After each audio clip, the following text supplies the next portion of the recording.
Hi, welcome to The Writer. My name is Sean McElhinney. I'm an old guy. I'm the writer in this case for this YouTube channel and for my website, which is called, you're going to want to write it down. I'm going to try to put it up on the screen, but it may take me a while to figure out how to work the software, being an old guy. Thehistoryofstrange.com, THE historyofstrange.com. I won't spell the whole thing out. When you open up that website, if you open up that website, you're going to discover the website itself is actually called, and this whole project is actually called, in my mind, the history of strange.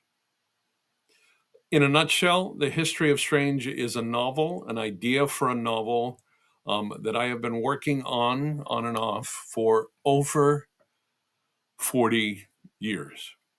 I want to share with you what I've learned about writing in those 40 years, what I've learned about myself in those 40 years, what I've done, what I haven't done, and why I am so obsessed with one idea. It's embarrassing. It's an embarrassment I want to share, and I'm hoping that maybe I can help you with your writings, your obsessions, your process. This ultimately, I hope, is more about the creative process than it is about other things. And I'm hoping concurrently and in return that you're going to be able to help me. As my father used to say, and still says, Dad's still around, get your head out of your ass, Sean. Because, yeah, in a way, my head has been pretty much up my ass about this project for over 40 years. Give you an idea how old this idea is. It's older than my son, who'll be 40 in October of this year.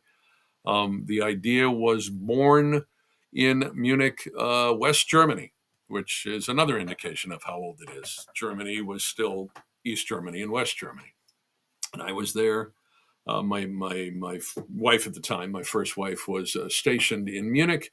I had just been discharged from the Army, a story for another day. I get into that on my website, again, thehistoryofstrange.com, if you're interested. It's a good story, and I'll probably share it here as well.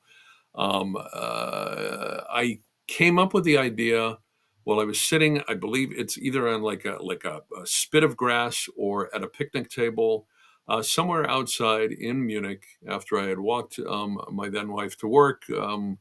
Uh, Put her where she was, and I went about my day, which was basically doing nothing. I wrote my first short story in that period of time, and I was toying with ideas for a novel. I came up with the idea for a guy named Stanley Strange.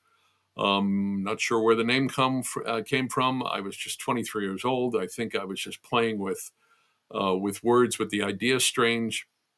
In truth, I think it might have fed off of how John Irving used the word sorrow in the Hotel New Hampshire, and how it just sparked my imagination. He used the word and never pointed directly at it, but used it to dramatic effect in many different ways. Again, I'm barely touching on what he actually did with that, but I like the idea of a guy named Strange, and then leaving that word alone, never allowing anyone to just say, "Well, that's strange," to kind of play off of the word, to just have it in there. That the reminder is it's a guy's name, but yeah, it's some strange events. I think I was reading Sherwood Anderson's Winesburg, Ohio at the time. I don't even know if I ever actually finished the novel. It's a slight thing. I'm kind of embarrassed to say I don't think I finished it. But the idea of it sparked my imagination, and that was a book, a collection of is it a collection of short stories, or is it it's a novel built around stories from different characters in the same town. That was it. Kind of sparked. I'm like, okay, I should have this guy. He's obsessed with having a town named after himself. He goes to New Jersey. He has to. I set up a whole storyline where he has to move from New Hampshire to New Jersey. I'll get into that in another video. Um, in order to, well, he has to take care of his sister-in-law. Again, I'll get into that another time. He has to move to New Jersey. When he's down there, he misses New England. He wants to create a little slice of New England, and he strikes upon the idea of naming a town after himself. He initially calls it Strangehold, New Jersey, a la Freehold, New Jersey. And this was 23-year-old Sean saying, like Freehold, it's just a guy named Strange. He says, you got to name it Strangehold. Where at the time I really had no grasp on what the word freehold and freeholders meant. I still kind of don't. It's one of those things that I've looked up on the internet a number of times. And no matter how many times I look it up and I look at it, I read it on Wikipedia or wherever else I get information on what a freeholder is and why the town was named that way. It just goes just right out of my head. I have things that don't take hold for me. Certain words, the definitions have never taken hold for me. And like that, in this case, it's the name of a town.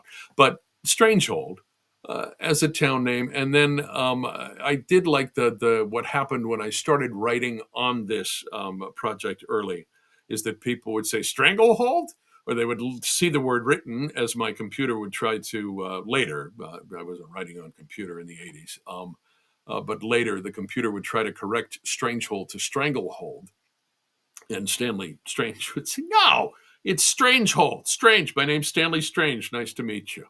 That was the early thing. It became Strange. And we'll get into the nuts and bolts of the story, how far I've gone in different directions on the story, how many different voices I've used in telling the story, first person from Stanley Strange's point of view, from Duff Damphouse's point of view. Duff is Stanley Strange's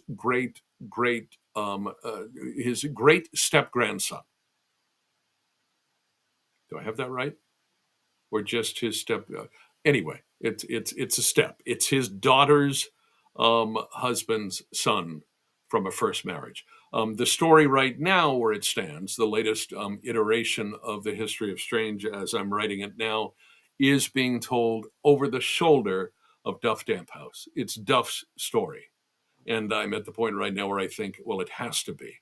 When I wrote that initial long batch, the proverbial 600 pages in a drawer, when I wrote that, I was writing more from an omniscient point of view, and I was doing something which is kind of I don't want to say a fatal error, but it's not a good idea when you're writing fiction. Is I was head hopping, so I would be in Stanley Strange's head. Then I would be in his wife's head, and his sister-in-law's head, and then his brother-in-law. I mean, I kind of go back and forth. I tried to tame that. Whatever. Okay, we've got a lot of ground to cover. I'll get there eventually. I want to share what I've learned again about writing. I've had a number of short stories published. I've made no money doing it. I won a screenplay contest, made a little money doing that. I had one short story made a little money for me. Yeah, I started a writers group. I have a relationship with a lot of other writers. I am a writer. I'm still not comfortable calling myself a writer because, despite the fact that I write, I'm not a writer. I'm not a writer because people haven't inevitably or ultimately said, Sean, I love what you've written here. I am going to publish it. It's happened a few times with short stories. But that to me, the definition of writer is someone else recognizing your work, not you self-publishing and saying, I published my book, or my book was published. When your book was published by you, to me, it's like, all right, you're a writer. You're a writer. You're working on your stuff and you're writing and you're putting words on paper, but you haven't run the gauntlet. Is that the right phrase?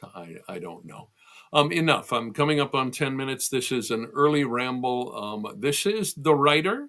I want to share process with you, my creative process, my psychological machinations, if you will. And I want to hear back from you as well. And I want you to learn with me about the story of my novel. It's a novel idea for a novel. My phone's talking to me.